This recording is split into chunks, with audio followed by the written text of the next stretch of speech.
தோட்டத்துக்கு வந்தாலே வேலைக்கு ஒன்றும் பஞ்சம் இல்லடி அம்மா. பில்லு கத்த ஒரு கத்தை பிடுங்கி வச்சுக்கிட்டு சரி போகலான்னு பார்த்தா அந்த மனுஷன் எங்கே போனா அப்படி தெரியல. இருமா வார ஒன்றையும் வண்டியில் கொண்டு வச்சுக்கிட்டு பில்லையும் வண்டியில் வச்சுக்கிட்டு போயிடலான்னு சொல்லிட்டு போனா அப்படி. அதுக்குள்ளே எந்த போயிருப்பா அப்படி ஒன்றும் காணும் எந்த பக்கமும். ஏட்டி என்ன தனக்கு தானே பேசிக்கிட்டு இருக்கிறியா? ஒருத்தரையும் காணும்.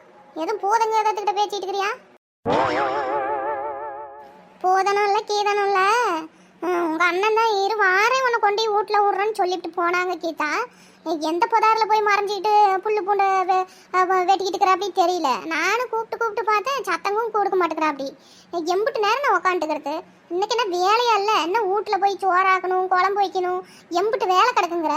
உனக்கு சொல்லிட்டா கூட நானாச்சும் நடந்தே போவேன். அந்த பிள்ளை கூட வண்டியில் வச்சுட்டு வந்துட்டாங்களா, எனக்கு கொஞ்சம் வேலை மிச்சம். ஏட்டி தோட்டத்துலேயே முட்டு பெரிய கொட்டாய் போட்டு வச்சுக்கிட்டு இங்கேயே கொஞ்சம் அரிசி பருப்பு குழம்புக்கு தேவையான சாமானம்லாம் கொஞ்சம் கிடந்துச்சுன்னா ஒரு அவசரத்துக்கு போட்டு வச்சுக்கிடலாம்ல. இங்கே எல்லா பொருளுமே கிடக்கல. ஒரு அடுப்புக்கு கூட சரி விறகு அடுப்பில் பூட்டி செய்கிறதுக்கு ஈஸியாக தானே இருக்கும். அது வீட்டுக்கே போயிட்டு கிடக்கணுமா என்ன? அதான் ரூமும் இருக்குது, வச்சு பூட்டிட்டு போயிடலாம்ல. அப்படித்தான் அந்த மனுஷனும் சொல்லுவா. அப்படி எதுனா தோட்டத்தில் நம்ம வேலை இருக்கும்போது வீட்டுக்குள்ளேயே சோறு எல்லாம் செஞ்சுக்கிடலாம், அங்கே கொண்டாந்து போட்டுக்கிடலாம்பாங்க. நான் தான் சரி வேணாம், என்னத்துக்கு அது வேற அங்கே ஒன்று இங்கே ஒன்று பண்ணிட்டு கிடக்கணும், அப்புறம் இங்கே சாமானம் தேடணும், அப்புறம் இங்கே கறக்க அங்கே தூக்கணும், எத்தனை வேலைன்னு நான் தான் வேணான்னு சொன்னேன். ஆமாம் நீ சொல்கிற மாதிரி இன்னுமே அப்படித்தான் பண்ணிக்கிடணும் கீதா. என்னத்துக்கு அங்கிட்டு இங்கிட்டுன்னு சாமானத்தை மாற்றி மாற்றி தூக்குற? இதுக்குன்னு சும்மா ஒரு 4-5 ஒரு சோறு வடிக்க ஒரு குண்டா, அப்புறம் குழம்புக்கு ஒரு குண்டா, சாப்பிட்றதுக்கு 2 தட்டம் மூடி வைக்கிறதுக்கு, அதுக்கு தேவையானதை வீட்டில் எதனா பழசுப்பட்டு இருக்கும்ல அதை கொண்டாந்து போட்டிங்கன்னா கிடக்குது. இங்கேன்னு தினத்துக்குமா போட்டு ஆக்குற?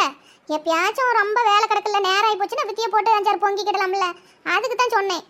இப்போ அவசரமாக ஒரு தண்ணி தாவை எடுக்குது, எப்படியும் வாட்டர் கேனில் கொண்டுட்டு தான் வருவீங்கன்னு வச்சுக்க.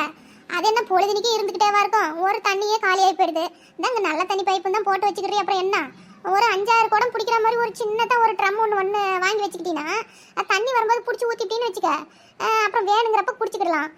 இந்த மாதிரி ஒரு வேலை ரொம்ப இருக்கிற டைமுக்கு ஒரு 5-6 அரிசி போட்டு வடித்து வித்தியை சாப்பிட்டுக்கிட்டு கரைச்சி கூட குடிச்சிக்கிட்டு வேலையை பார்க்கலாம்ல. ஆமாட்டி இனிமேல் அப்படித்தான் பண்ணிக்கிடணும். இங்கேயும் செஞ்சுக்கிட்டு அங்கேயும் ஓடி போய் நடந்து போகிறோமா, 1 கிலோமீட்டர் தூரம் இருக்குதுல்ல, நடந்து போகிறதுக்கே களைச்சி போயிடுது. வீட்டுக்குள்ளேயே கொஞ்சம் ஆக்கிக்கிட்டோமா, சாப்பிட்டுக்கிட்டு அப்புறம் பொழுதாடி கூட போய் வீட்டில் ஆக்கிக்கிடலாம்னா என்ன இந்த மாட்டுக்கண்ணை இங்கே கட்ட முடியாது, ஆளுங்க வேணும். அதனால் சாயங்காலம் வரைக்கும் மாடு கிட்டலாம் இங்கேயே மேய்ச்சிக்கிட்டு பொழுதானா மாட்டை பிடிச்சிக்கிட்டு போயிட வேண்டியதான் வீட்டுக்கிட்ட. இந்த சாணிக்கீனி எருவெல்லாம் வித்திய பக்கமாக அள்ளி போட்டுக்கிடலாம். அதை வீட்டுக்கிட்ட பொழுதுனிக்கு இருந்துச்சுன்னா அதை அள்ளி கொட்டுக்கிட்டு அப்புறம் அது வண்டி வாடகை கொடுத்து கொண்டாடுறது எல்லாம் என்ன ஆகி போச்சு. வித்தியே பண்ணிக்கிட்டோமா வேலையும் ஈஸி, செலவும் மிச்சம்தான். பேசாமட்டிக்கு இனிமே அப்படித்தான் பண்ணிட்டு பால் கறக்கிறதுக்கு மட்டும்தான் மாட்டை ஓட்டிக்கிட்டு போகணும். அதைத்தான் நானும் சொன்னேன். இம்பிட்டு வசதியை விட்டுவிட்டு என்னத்துக்கு அங்கே தூக்கிட்டு திரியணும்? மோட்டர் கிணறு இருக்குது, சுவிட்சு போட்டிங்கன்னா தண்ணி பாரு வந்து ஊற்றுது, மாடு பொழிஜனுக்கும் குடிச்சிட்டு கிடக்கட்டுமே. என்ன இப்போ சரி எனக்கு வண்டி ஓட தெரியும், வா பிள்ளையும் ஒன்றையும் உட்கார வச்சுக்கிட்டு போகிறேன் வரியா? வேண்டாண்டி அம்மா, ஒன்றை நம்பிலாம் நான் குந்திக்கிட மாட்டேன். அவங்களே வரட்டும் எம்பிட்டு நேரம் ஆனாலும். ஏட்டி நான் நல்ல வண்டி ஓட்டும்டி, லைசன்ஸ்லாம் எடுத்து வச்சுருக்கேன். இவன் என்னமோ ஓவராக பண்ணிக்கிட்டு இருக்கா. அவன் அங்கே பாத்ரூம்லாம் கட்டி வச்சுக்கிறதுக்குது ஒரு ஆத்திர அவசரம்னா டக்குன்னு போய் உக்காந்துக்கிறேன்.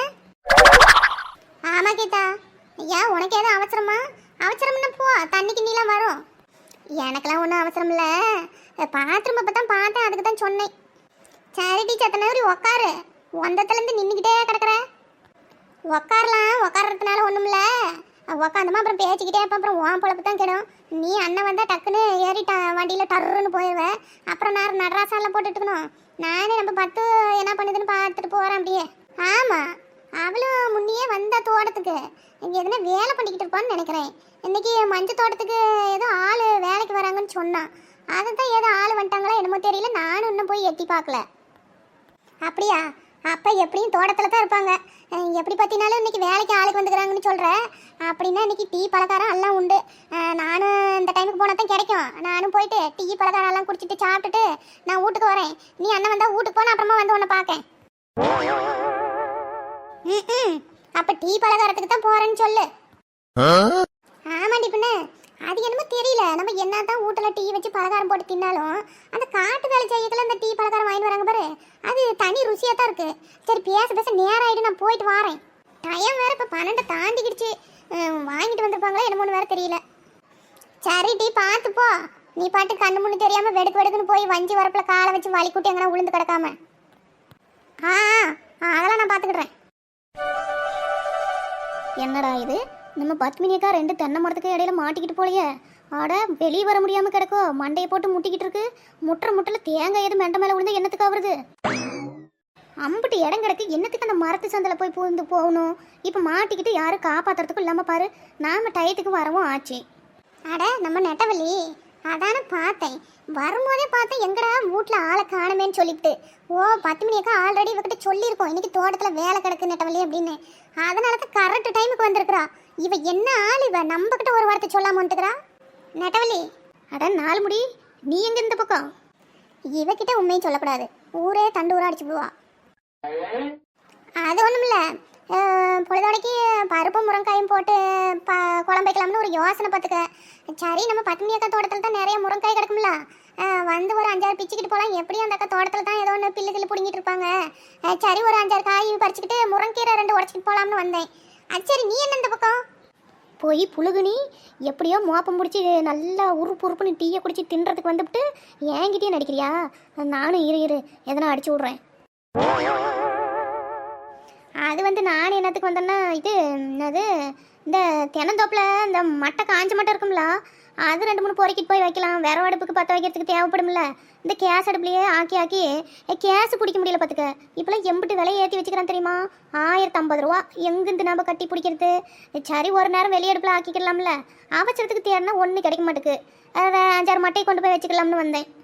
ஆமாட்டி பாத்தியா, கேஸ் விலையெல்லாம் கண்ணாப்புன்னு தான் ஏறி போய் கிடக்கு. ஆமாம் அதுவும் நல்ல யோசனையாக தான் கிடக்குது. சரி நானும் 5-6 பாலக்கையில் எதனா மட்டக்கிட்ட கிடந்தா நானும் ஒரு கத்தை ஆனால் கட்டிட்டு போகிறேன். ஏன்னா காலையில் தான் பள்ளிக்கூடத்துக்கு நேராகி போய்டும், விரவடுப்பில் எரிய விட முடியாது. சாயங்காலம் சும்மா தானே இருக்கிறோம், அதில் வச்சு ஆக்கிரமா கொஞ்சம் கேஸ் மிச்சம் பிடிக்கும். ஆமாம் அதுக்கு தான் காலையில் தான் ஆஃபீஸுக்கு போகிறேன், பள்ளிக்கூடத்துக்கு போகிறேன் அப்படின்னுட்டு நம்மள கையும் ஓடாமல் காலும் ஓடாமல் நேரம் ஆகி போச்சு அப்படின்னு நம்மளை தொந்தரவு பண்ணுவாங்க. சாயங்காலம் எப்போ நம்ம பொறுமையாக ஆக்கிக்கிடலாம்ல. சரி வா, அப்படியே தோட்டத்தை ஒரு ரவுண்ட் அடிச்சுட்டு வந்தோமா தான் எங்கன்னா பாலை மட்டைக்கிட்ட அது இதுன்னு கிடக்கும், பொறுக்கி ஒரு சாம கட்டிக்கிட்டு போகலாம். ஆமாம் நம்ம 10 மணி என்ன 2 மரத்துக்கு இடையில மாட்டிக்கிட்டு என்னமோ வர முடியாமல் திமிர்ற மாதிரி இருக்குது. அது என்னன்னு பார்த்தியா? ஆமாம் வந்ததுமே பார்த்தேன். அம்புட்டு இடம் கிடக்குல, அந்த சந்தில் என்னத்துக்கு பூந்துக்கிட்டு போயிட்டு இருக்கணும். இப்போ மாட்டிக்கிடுச்சா என்னமோ தெரியல. சரி வா நாமளாச்சும் போய் இழுத்து போட வந்தாண்டா. எட்டி இழுத்து போடுறதுக்கு அது என்ன பில்லா பூண்டா? மனுஷிடி மனுஷி. ஆட ஏதோ ஒன்று வாமா முன்ன போய் என்ன ஏதுன்னு பார்ப்போம். அதுவும் சரிதான். சரி நட. ஏக்கா 10 மணி அக்கா, என்னத்துக்கு மரத்தில் முட்டிட்டு கிடக்கீங்க? ஏம்மா எங்கே போனாலும் தேடிக்கிட்டு வந்துடுறாளுவம்மா இவளுங்க 2 பேரும். நான் செத்த இடுப்பு வலிக்க காடு பூரா கொத்திக்கிட்டு வந்து கொஞ்ச நேரம் முட்டு கொடுத்து நிற்கலாமுன்னா வந்துட்டாளுங்க உயிரை வாங்குறதுக்கு. எட்டி கூப்பிட என்னன்னு சத்தம் கொடுக்காமையே இருக்கு. மயக்கம் கீக்கம் போட்டு அடிச்சு விட்டுருச்சா என்ன? ஆமாட்டி அதான் என்னன்னு தெரியல. இப்போ சம்திங் நீ என்ன பண்ணுற, அந்த கிணறு இருக்குது பாரு, அதில் வாளியும் இருக்குது, அதில் கொஞ்சம் தண்ணி எடுத்துகிட்டு வா, தெளித்து பார்ப்போம் என்ன ஏதுன்னு. ஓகே ஃப்ரெண்ட்ஸ், நாளைக்கு நம்ம பத்துவை நாங்கள் எப்படி காப்பாற்றுறோம், என்னென்ன பண்ணுறோம், கலாட்டா காமெடி நிறைய நடக்கும். வெயிட் பண்ணி பாருங்கள் நாளைக்கு வீடியோவில். அது வரைக்கும் நம்ம சேனலுக்கு தொடர்ந்து ஆதரவு கொடுங்க, சப்போர்ட் பண்ணுங்கள், சப்ஸ்கிரைப் பண்ணுங்கள், கமெண்ட் பண்ணுங்கள். ஆதரவு கொடுத்துட்டு தான் இருக்கிறீங்க, இன்னும் நிறைய சப்போர்ட் பண்ணுங்கள்.